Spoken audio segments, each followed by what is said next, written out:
Japanese hot pots are characterized by a number of different kinds of ingredients. They're foundation ingredients, which are the ingredients that make up kind of the basis of hot pot. So it's very different than kind of like going to a steakhouse where the big hunk of steak is a centerpiece. Like here, you have a lot of vegetables. Negi, which is a kind of Japanese onion. And the way this onion grows is that it, you kind of pile dirt over it into like a, as it's growing up, so it doesn't get sun. So you have this kind of white part. And this is Tokyo negi. There are different kinds of negi. This is negi from Tadashi's neck of the woods. And actually, there are still urban farms in Tokyo that are famous for this negi. You think of Tokyo as, all video walls, but it's actually, there are farms in there too. So this is negi, and it's a great thing because when you cook it, the sweetness of this onion really comes out. Yeah, absolutely. Yeah, it changed the stage. When it's little raw, it's got a sharp, spicy quality to it. And when it gets cooked, it gets sweetness comes out. Yeah, it's an amazing ingredient. Good stuff. It's great. So Tadashi is passing me. What is this, Tadashi? That's nappa. Napa cabbage. Or hakusai, we call. Yeah, or Chinese cabbage, because it's used in Chinese cooking quite a bit. Another great vegetable, has got a lovely flavor, and it also has a lot of vitamins and minerals and all that stuff. And this is a fundamental, cabbage is a fundamental ingredient, a foundation ingredient in Japanese hot pots. So it's something that you find in all kinds of hot pots. Tadashi, yeah. What do you have in your hand? This is tofu. Right. We have farm tofu. It's soybean. Yeah, soybean curd, and that's coagulated. Of course, we all know it, tofu. And tofu is another thing that you find in most hot pots.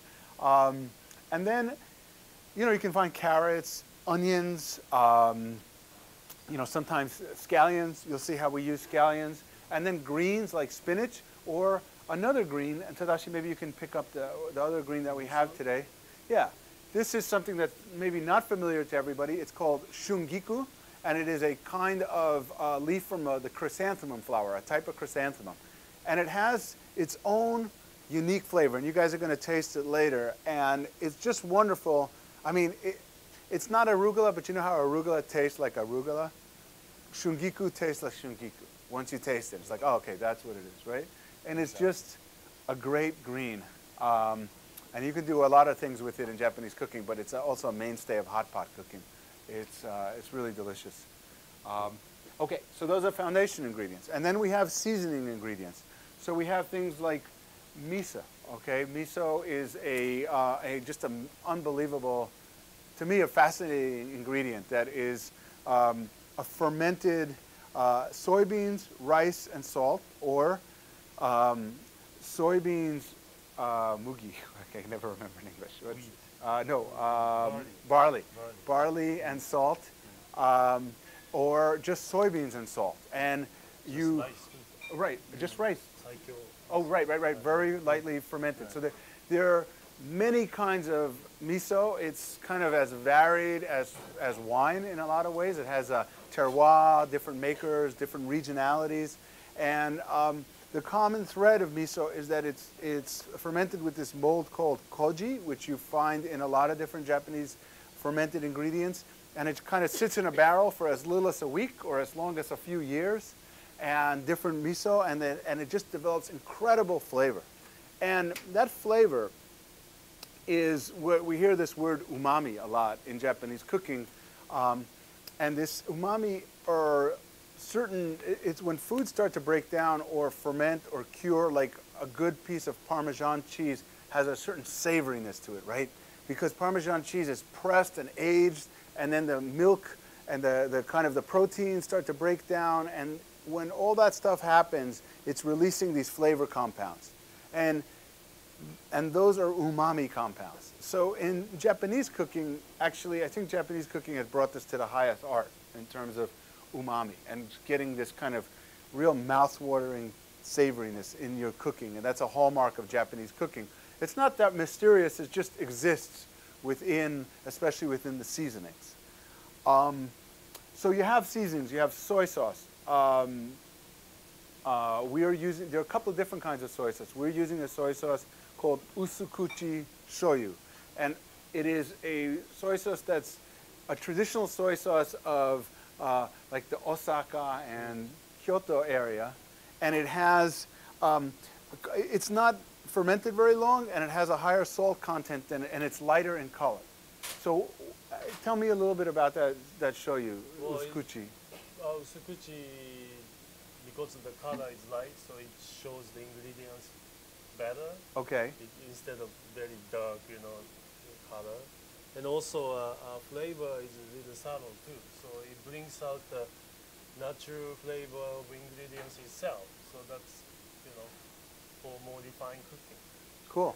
So yeah. So and Kyoto is the center of refined cooking in Japan. So people in Kyoto think.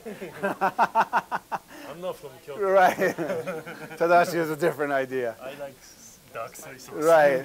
And the dark soy sauce is Tokyo soy sauce. So. But this is one, right. idea today. So right. And then mirin is another brewed ingredient that's fermented from sticky rice. And it has a high sugar content. And actually you have to add, the traditional way of making mirin, you add a clear spirit called shochu, which is a lot of alcohol to stop the fermentation. So it has kind of a natural sweetness to it. And if we said a minute ago about Japanese cooking being about balance, so you have shoyu, which is kind of a savoriness and saltiness, mirin, which also has umami and a savoriness, but a sweetness, right. And then you use them to balance kind of flavor. So when we taste hot pot number 2, you'll get a sense of kind of, well, there's a little savoriness, there's sweetness, but it's not, kind of like sitting all together nice and, kind of balancing each other. Quickly to run through a few things because I want to start cooking, we have some accents and seasonings at the end, and let's talk about them as we start to cook. And then there are just one last thing I want to talk about is there are certain kinds of noodles that you cook in the hot pot as you're making the hot pot. And these noodles are the two primary ones are Tadashi. Karusame. And that's shirataki. Okay, so what's harusame made out of, Tadashi? It's a potato starch. Okay, yes. So these are kind of potato starch. Right. They don't have flavor on their own, right? Not really, but it absorbs a lot of flavor, so in the hot pot it works right. perfect. And it also is texture too. Yeah, it's nice, springy. Yeah, and I think. No, I think that's one thing about Japanese cooking and Japanese eating is that there's a real appreciation of texture, and I think in America we're appreciate like fullness from like fat. Baby food.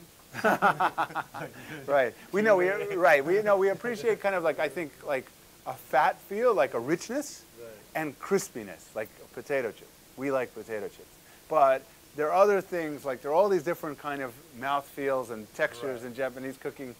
You catch it in sushi because a lot of the raw fish is about how it feels in your mouth, not only what it actually tastes like. So. It's a very interesting idea, and it's not only there's also in other Asian cultures you find mouthfeel being really important, Chinese, Korean. So anyway, and this is another noodle that kind of absorbs flavor. It's made from the konjac, which is kind of tuber. So anyway, we use both of these.